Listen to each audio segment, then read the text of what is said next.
Bonjour, bonsoir tout le monde, c'est Marc-Feu, j'espère que vous allez bien dans votre écran, en tout cas moi ça va super. On se retrouve aujourd'hui pour le deuxième épisode de l'espèce sur Octopath Traveler. Dans le dernier épisode, qui était du coup le premier, nous avons tout simplement commencé le jeu en sélectionnant du coup notre premier personnage, Therion, du coup le voleur. On a appris que quand il était petit, il a été enfermé dans une prison, tout simplement. Je sais pas ce qu'il a fait, mais bon bah, visiblement ça devait pas être très bien. Il a réussi à s'échapper avec son compagnon de cellule, et du coup après nous avons retrouvé, des années plus tard, Therion dans une taverne, et du coup en gros ça jacassait un peu dans la taverne du fait que ouais, le manoir des Ravus, manoir devant lequel on est, abritait un fabuleux trésor et qu'apparemment il y avait voilà les voleurs qui ont essayé, mais tout le monde s'est écrasé, personne n'a jamais réussi à le voler, etc. machin. Et du coup le but de Therion, bah, c'est bien évidemment de le voler en tout bon voleur qui se respecte. Nous sommes baladés un peu dans la ville et tout machin, nous avons découvert ce magnifique coffre violet que seul le voleur peut ouvrir, c'est pour ça que j'ai commencé avec le voleur. Ça m'évite d'avoir à retourner plus tard dans les villes pour ouvrir les coffres violets. Enfin, faut avoir le voleur dans son équipe, quoi. Et du coup, en se baladant un peu, nous avons aussi découvert que Therion avait la capacité de voler les personnages. Bon, c'est un voleur logique, mais de pouvoir voler les personnages, genre vraiment les PNG avec lesquels on peut interagir, pouvoir voler du coup des objets, genre des trucs de soins, des équipements, etc. machin. Donc c'est ma foi plutôt cool et plutôt broken. Du coup, on se balade, et en fait, on arrive devant le manoir des Ravus, et on est en mode, ouais, bah comment on va rentrer, parce que ça fait un peu complexe. Puis là, d'un coup, on voit un marchand qui essaye de rentrer, mais ils sont en mode, ouais, non, on fait vraiment rentrer personne, parce que du coup, les Ravus, ils sont très parano, ce que je peux comprendre. On a appris qu'en fait, il fallait une lettre pour rentrer.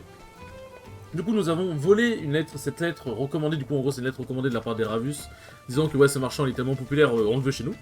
Du coup, on a volé la lettre, on l'a montré au garde, et on a pu finalement entrer. Du coup, bien évidemment, j'ai volé tout ce beau monde. Et aussi, on a eu un autre flashback où, en gros, on a vu Darius et Therion s'enfuir de gardes qui nous poursuivaient. Et du coup, bon, on a compris que voilà, c'était un petit peu le duo de voleurs, quoi. Mais là, il n'est plus avec nous, donc on ne sait pas ce qui s'est passé finalement. Et du coup, dans cet épisode, nous allons pénétrer dans le manoir des Ravus et sûrement essayer de voler le trésor. Nous allons voir ce qui se présente à nous. Hop. Tac, ah bah tiens, il y a un truc de sauvegarde juste ici. Bon là, on peut pas passer. Alors, comme j'ai déjà expliqué dans le dernier épisode, le but c'est d'être aussi de pas mal explorer. Genre, c'est un jeu avec histoire, bien évidemment. Enfin, c'est un RPG, un jeu basé sur l'histoire, mais c'est aussi un jeu basé sur l'exploration. Enfin, basé sur l'histoire, tour par tour et tout, mais c'est aussi un jeu basé sur l'exploration. Du coup, on va aller dans des villes, dans des grottes, etc. machin, dans des zones, des rues, des déserts. Et en gros, le but c'est d'explorer le moindre recoin. En plus, vous me connaissez, j'aime trop explorer tous les recoins, pour choper tous les coffres, tous les objets possibles et imaginables, découvrir tous les endroits secrets, affronter tous les boss. Bref, du coup voilà, donc c'est pour ça que vous allez beaucoup me voir explorer. Du coup, notre premier combat, alors, vous allez voir, c'est extrêmement simple. Bon, du coup, nous avons nos aptitudes. En gros, un truc qui est... comment dire... Enfin, qui est spécifique à ce Octopath, à Octopath, qui est pas forcément spécifique à tous les RPG. C'est bon, déjà, on a plusieurs équipements, mais ça, c'est normal. Et en gros, on peut switch d'armes, genre là, vous voyez ici, hop. Ça, c'est ce qui s'appelle les attaques de base. Donc, en gros, c'est une attaque qui fait plus ou moins de dégâts en fonction de l'arme qu'on utilise. C'est une attaque qui... C'est pas une compétence, genre ça ne coûte pas de points de mana ou quoi que ce soit. Parce que vous voyez en haut à droite, du coup, on dit points de mana. Et du coup, on peut changer d'arme avec laquelle attaquer. Chaque arme a du coup bien évidemment ses statistiques et ses effets différents, parce qu'il y a des armes qui ont des effets. Il y a les aptitudes, des aptitudes qui font plus ou moins de dégâts. Des aptitudes qui utilisent certaines armes du coup qui vont utiliser les dégâts de l'arme plus les dégâts de l'attitude en plus pour faire mal. Il y a des aptitudes magiques, physiques bien évidemment, des aptitudes spéciales genre là. Par exemple, je peux voler un objet. On peut utiliser des objets, on peut chercher à s'enfuir, ou on peut chercher à se défendre, ou en gros, on va limiter les dégâts subis, et vous le voyez du coup, j'allais pointer du doigt comme un golemon, vous voyez au-dessus, il y a ce qui s'appelle une sorte de frise chronologique, entre guillemets, une frise d'ordre, où en gros, là du coup, bah, c'est moi qui commence, ensuite c'est l'adversaire qui va taper, et ensuite par exemple, si là je fais autre chose, genre attaque, bah là on voit que l'adversaire va taper directement après. Du coup, l'avantage de ça, c'est que du coup on va pouvoir connaître l'ordre des ennemis, et surtout l'ordre de notre groupe à nous, genre l'ordre de chaque membre de notre groupe, pour essayer de fixer une stratégie et tout machin. Et du coup, il y a la défense qui peut permettre que là, par exemple, je me fais taper, mais au prochain tour, je peux agir. Alors, j'explique puisque c'est important, vu que les combats, ça reste quand même assez central dans Octopath. Et il y a des attitudes aussi qui peuvent reculer les ennemis, genre reculer le tour des ennemis, genre pour qu'ils agissent vraiment à la fin du tour, etc. machin, qui peuvent avancer le tour d'un allié, enfin bref, genre il y a plein d'attitudes comme ça. Mais en gros, c'est la base d'Octopath. Et bon, il y a un autre truc, mais ça, je l'expliquerai au moment où le jeu en parlera. Hop. Il y a du coup, bon ça le jeu on avait parlé au début, c'est les failles. Bah tiens, bah parfait, je pourrais expliquer après. Du coup les failles, en gros, qu'est-ce que c'est là vous avez vu? Le personnage, il avait un bouclier avec un petit 1 à côté. Donc en gros c'est pas en mode une barre de vie ou quoi, parce qu'en gros la barre de vie des ennemis on la connaît pas.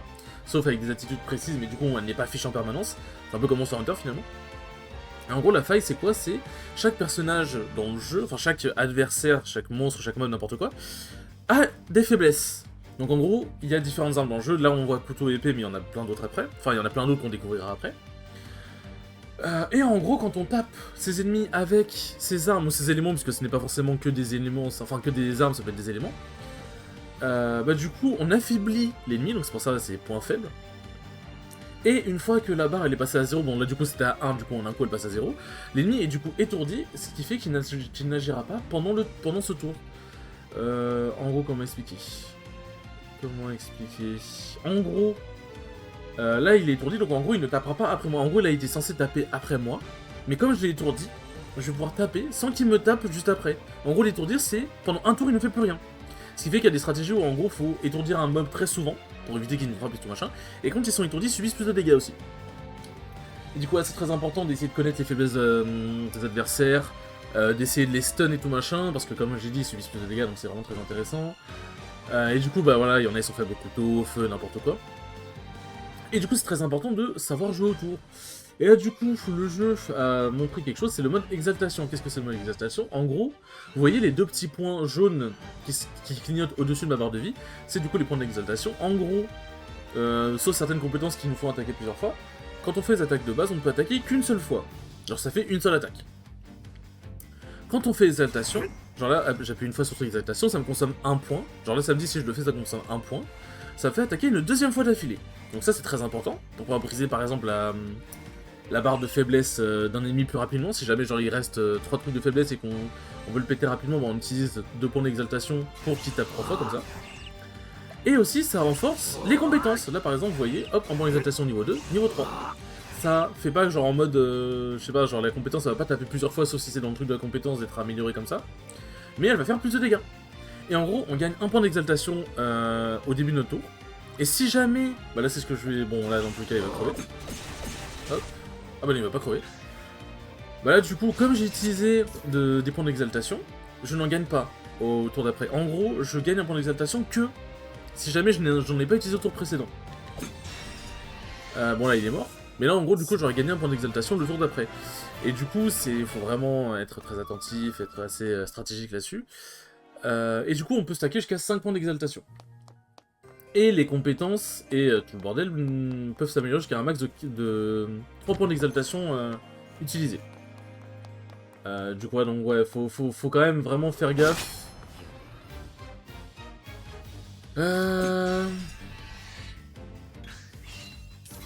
Hop.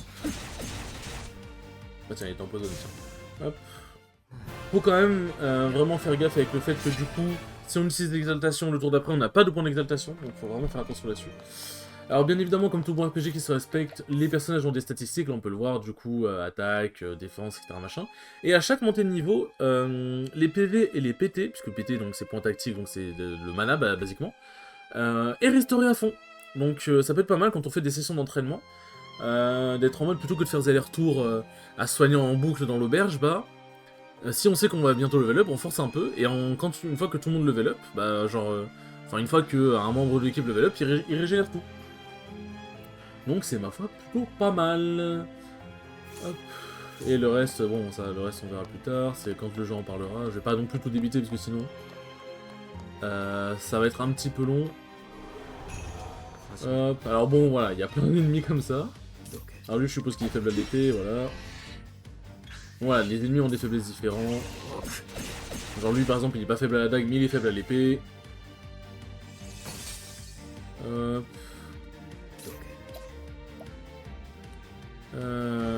Tac. Bon voilà, comme j'ai dit mon but...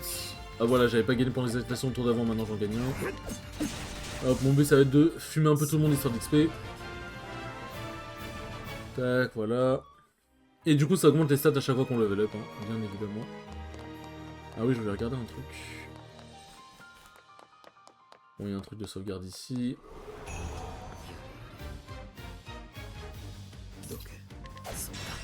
là.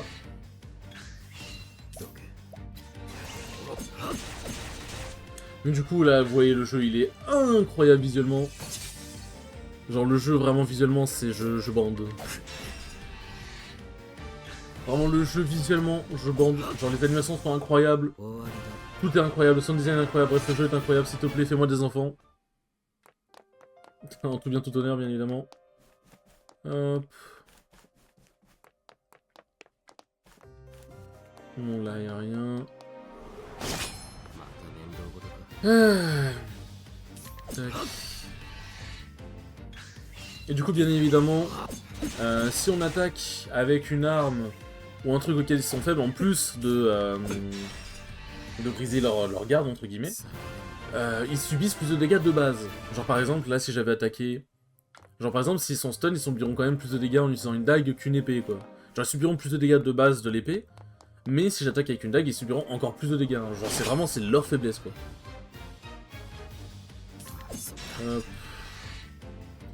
Du coup voilà. Je pense en vrai avoir quasiment tout expliqué. Après il y a d'autres trucs que je vais expliquer quand ils vont en parler. Parce que là bien évidemment, vu qu'ils en ont pas parlé, je vais pas non plus vous spoil.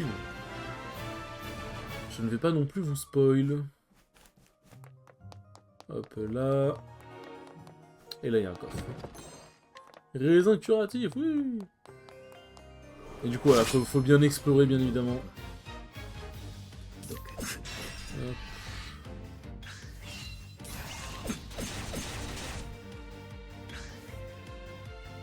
De toute façon, pour les différentes stratégies dont je vous ai parlé, le fait de bien utiliser ses ressources et tout, ça je vous en parlerai, enfin je vous en parlerai en temps voulu. Enfin en temps voulu quand on y sera, genre par exemple de certains boss vous dire bah en fait là faudra faire ça parce que machin comme ça. Hop. Alors bien évidemment comme vous avez vu, on gagne du coup de l'XP à la fin et aussi de l'argent. Mais on gagne une autre valeur dont je vais vous parler après quand on va la revoir. Tac. Et casse-toi. Déjà le petit plus 1 en gros ça veut dire, en gros voilà comme vous voyez, comme on a brisé la faille de l'adversaire, du coup on a plus 1 d'XP en plus, donc c'est ça va pas être plus 1 tout le long du jeu, c'est genre à un moment ça sera plus 50, plus 100 et tout parce que ça augmentera donc ça c'est cool. Et il y a marqué PC2, qu'est-ce que c'est les PC? Bah vous saurez plus tard, voilà, tout simplement. Mais en gros, bon, allez, je peux teaser un peu quand même, ce sont des points de compétences. Et en gros, c'est ce qui va nous permettre d'améliorer et d'accéder à de nouvelles compétences. Mais là, vu que le jeu nous a toujours pas introduit à ça, voilà, je vais pas trop développer pour l'instant. Hop. Voilà, ça c'est l'exaltation max, là quand on brille comme ça. Genre on peut pas aller plus loin. On peut pas faire plus enfin on peut pas aller au niveau plus loin que 3 points d'exaltation. Hop. Bon là on va level up. Et on est niveau 4, let's go. Hop là. Coffre violet, 800 $, on prend bien évidemment. Enfin c'est pas des dollars parce que c'est la monnaie du jeu, mais je sais pas comment on appelle la monnaie du jeu, ouais, je t'avoue. Je vous avoue.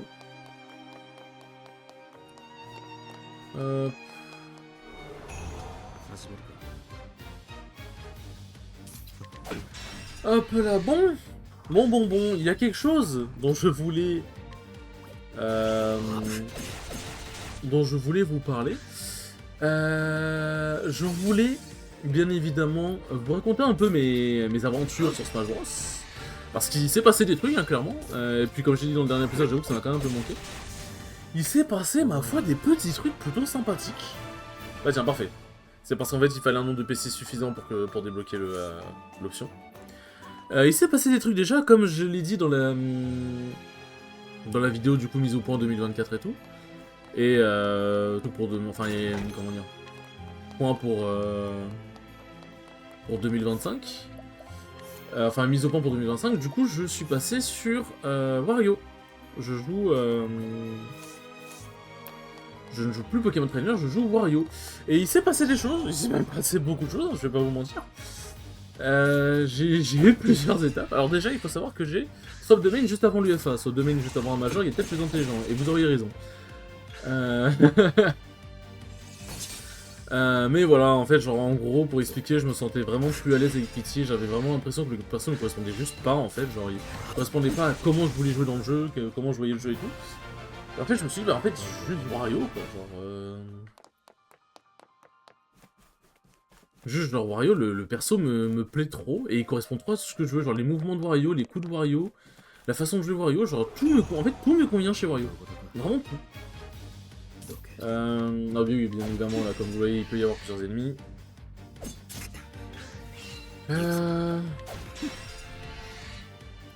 Et du coup, voilà, et en gros, Pokémon Trainer, pour expliquer les problèmes, entre guillemets, c'est pas les problèmes moi, personnellement. Putain, il meurt pas. Par contre, ouais, j'avoue que... On m'a entendu... Allez, casse-toi, là. Hop.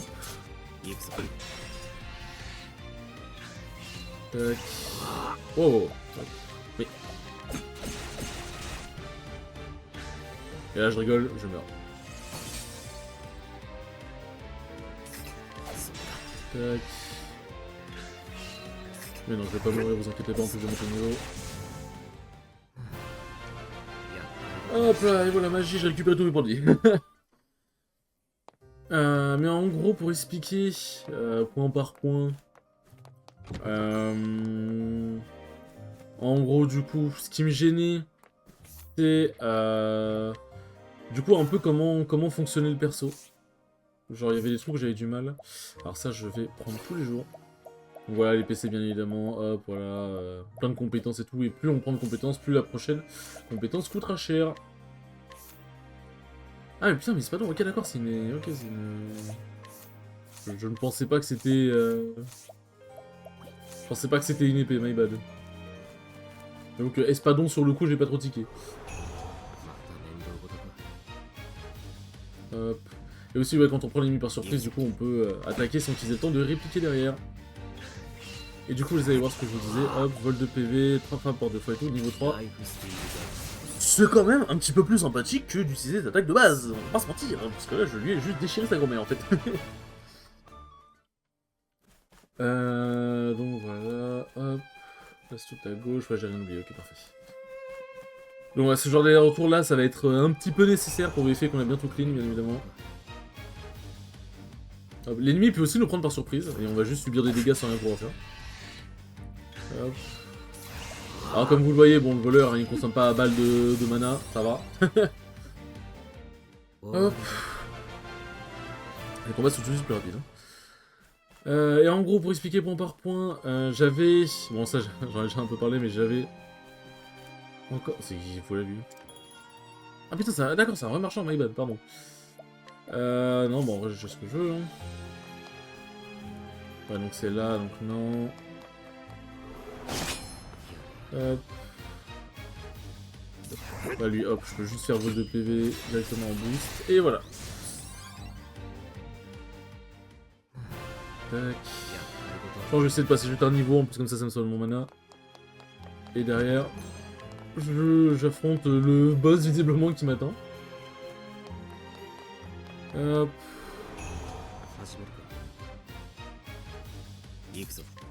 Tac.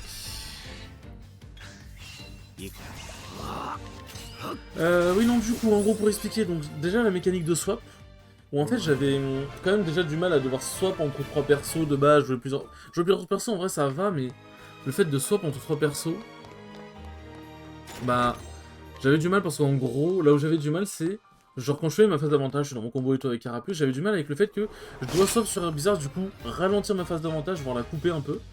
Ouais, c'était sûr qu'il était sensible à l'épée. Tu me dirais, doit pas être. Fais ton petit.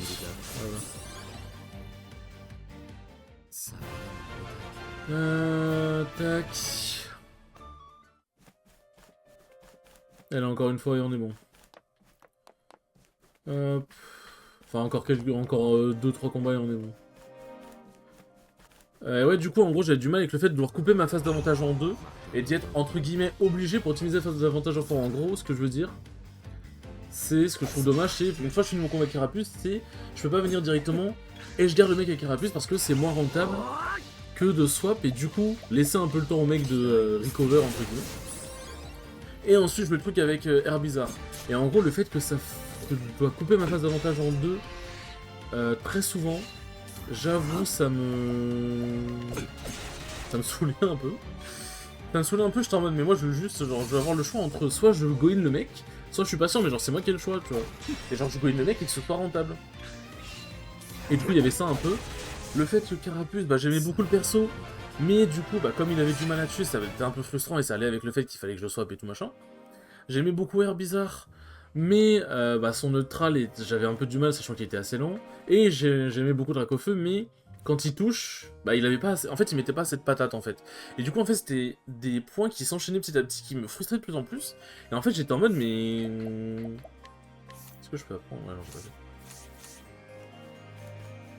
pas. Hop. Et en fait j'étais en mode... Mais genre en fait le perso me frustre, genre j'aime trop le perso mais en fait il me frustre. Et en fait je me dis bah... Genre j'ai repensé, je me suis dit... En vrai il faudrait vraiment que juste que je joue Wario parce que genre le Wario... En fait le perso me plaît de fou, il y a rien qui me dérange chez lui. Ses points faibles ils me dérangent pas. Il y a tout qui me va parce que... Tu fais un combo, tu le finis, tu peux quand même poursuivre le mec et le fumer. Il a vraiment les mouvements que j'adore, parce que Pity avait des mouvements a des mouvements que j'adore aussi, mais Wario c'est vraiment plus.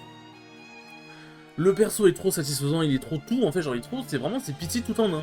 Bon après il y a des trucs que Wario n'a pas, que Pity a, mais je veux dire bon, déjà ça joue à pas grand chose, et puis bon, genre oui ok Wario il a pas la queue de Dracofeu, mais bon déjà il a un très bon style, mais t'inquiète pas que même s'il a pas une aimance portée ou un très bon projectile, hormis la moto, mais je veux dire un projectile genre en mode un tranchère ou quoi, vous inquiétez pas qu'il a bien d'autres choses pour compenser et que c'est très fort aussi, hein, genre juste, voilà, bref, globalement voilà. Et je genre, le perso me plaît trop, le WAF me plaît trop, les combos me plaît trop, le sound design me plaît trop, le perso en lui-même, le design me plaît trop, genre, le perso me plaît trop, c'est tout simplement, voilà. Et du coup, bon, j'expliquerai après. Alors c'est ça l'incroyable trésor dont tout le monde parle. On dirait une gemme, tout ce qu'il y a de plus ordinaire, elle ne doit pas avoir leur temps que ça. Le jeu qui se trouve devant vous vaut bien plus que vous ne sauriez l'imaginer.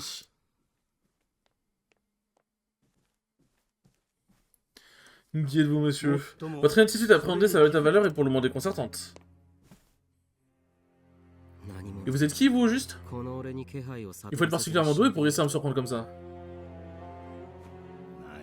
Ça sera plutôt à moi de vous poser la question. C'est vrai que bon... après tout, il faut être particulièrement doué pour pénétrer si loin dans ce manoir. Ce n'est pas en flattant mon ego que vous obtiendrez des réponses. C'était pourtant un compliment des plus sincères. Permettez-moi de vous féliciter, vous êtes le premier voleur à être arrivé jusqu'ici. Vous dites ça comme si c'était ce que vous vouliez. Oh, mais c'est le cas. Nous avions renforcé la sécurité dans ce seul et unique but. Nous savions qu'aucun voleur digne de ce nom ne passerait à côté d'un tel défi. Continuez. Nous avions même mis le tavernier à contribution. Il avait pour tâche d'identifier des cambriolos prometteurs et de leur raconter des histoires sur le manoir. Vous avez donc manipulé des voleurs pour les inciter à dévaliser cet endroit. Disons plutôt que nous avons su parler à leur nature profonde. Mais encore, le légendaire trésor du manoir de Ravus protégé par une véritable armée. Quel voleur laisserait passer une telle occasion d'obtenir gloire et fortune? Nous avons eu des candidats fort capables, pourtant aucun n'a été à la hauteur. Mais aujourd'hui, enfin l'un d'entre eux a fait ses preuves. J'aurais dû le voir venir. Cependant, ça n'a pas été le cas, et je me suis reconnaissant de ce manque de discernement. Alors pourquoi toutes ces machinations? Je n'ai pas à vous en dire plus. Permettez-moi de me présenter, je me nomme Escott. Je suis majordome au service de la maison Ravus. Voulez me faire croire que je me suis fait surprendre par un simple serviteur? De toute façon, ça n'aura plus aucune importance quand j'aurai fini d'ici. Si vous voulez bien m'excuser. Ouais, si vous le savoir, je crains que cela ne soit impossible. Et c'est ordi pour le premier boss. Bon, la base, hein, on zigouille nique sa mère. Putain, c'est une épée qu'il faut. Hop. Bon, du coup, ouais, là-bas, je disais, on zigouille le... Ok. On zigouille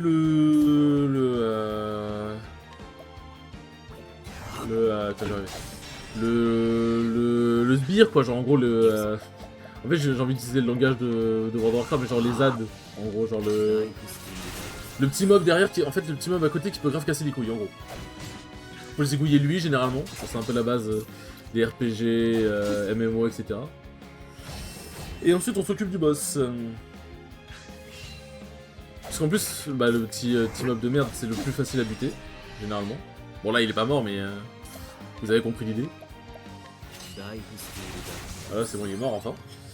Et là, du coup, on va pouvoir s'occuper du boss en 1v1. Bon, du coup, je suppose que le boss, lui, par contre, il est faible au couteau, bien évidemment. Au couteau no ken, bien évidemment. Parce que j'adore l'humour. Hop. Et là, du coup, oui, c'est ça, c'est un truc intéressant, c'est que ça frappe avec mon arme, du coup. Genre, ça frappe 2 fois avec mon arme, du coup bah, ça... comment dire ça... Bah, en plus de faire quelques dégâts en plus, bah, ça tape en x2 la faiblesse, sans avoir utilisé des points d'exaltation pour taper plusieurs fois.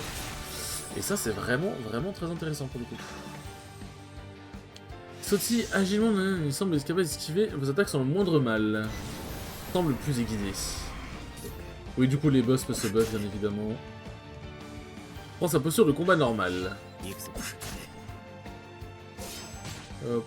Les boss peuvent se booster, ils peuvent être en mode bon, fais gaffe, je vais t'attaquer avec une très grosse attaque. Bref, voilà quoi. Hop. Tac tac tac. Et il est mort. Voilà, c'est le premier boss, bien évidemment. Et dites-vous que j'ai même pas tant XP que ça, d'habitude j'XP plus. Avant de faire le boss, mais voilà, c'est le premier boss, ça sert de tuto. Bon, en plus, comme le voleur il peut se soigner, bah ça aide. Vous savez également vous battre. Semblerait que je vous ai sous-estimé.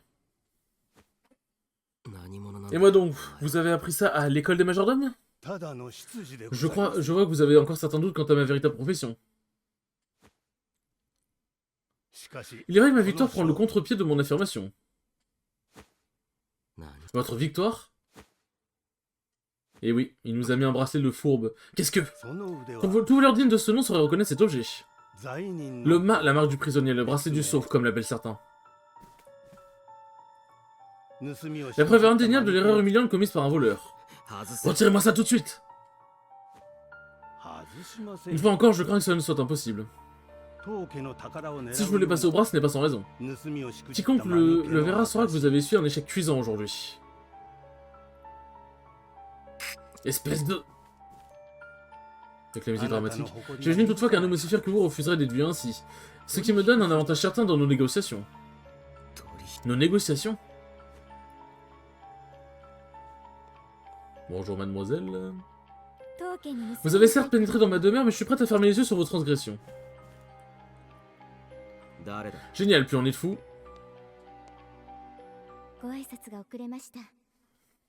Pardonnez-moi de me présenter si tardivement.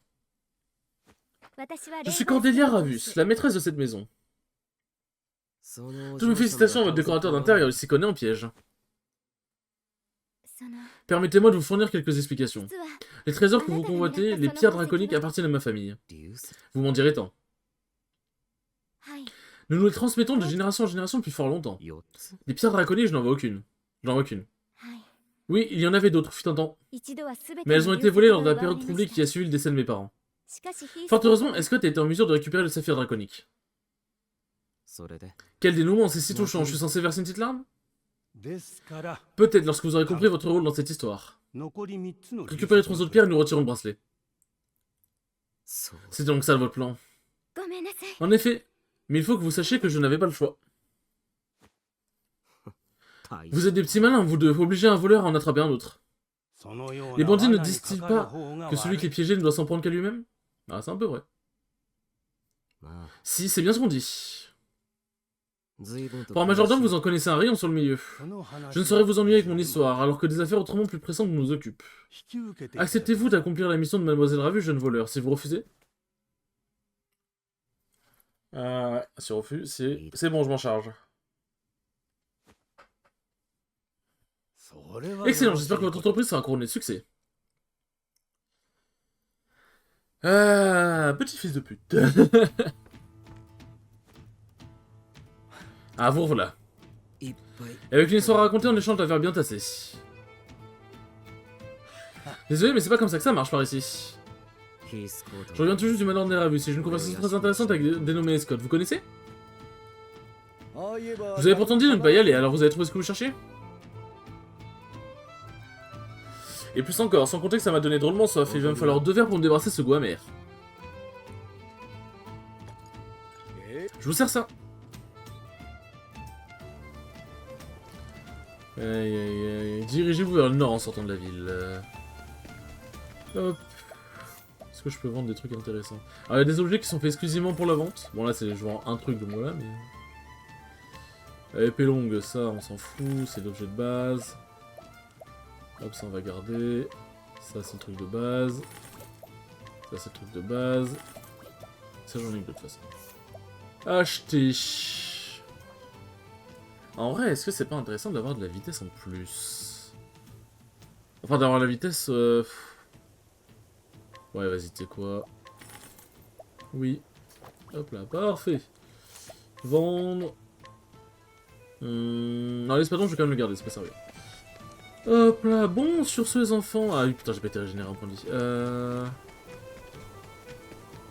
Ah oui, pour se soigner, c'est vrai que c'est chiant. Alors, tac... En fait, je veux juste me soigner et sauvegarder avant de déclencher la cinématique, mais visiblement, j'ai pas le choix. Ok, non, oui, non, en fait, faut se rendre au nord-nord, quoi. Tac, du coup, en gros, pour se soigner, c'est ici, ce n'est pas à la taverne, mais à l'auberge. En plus, ça coûte 0, let's go. Vive l'argent. Hop là, du coup, ça c'est fait. Ça c'est fait, on va s'arrêter juste ici. Du coup, je vous raconterai la suite de mes péripéties sur Smash dans les prochains épisodes. Sur ce, les enfants, merci beaucoup d'avoir regardé ce deuxième épisode, il était très cool comme d'habitude. Et je vous dis à la prochaine. En fait, j'ai l'habitude de dire on avec Monster Hunter Generation Ultimate. Et je vous dis à la prochaine pour le troisième épisode. Salut!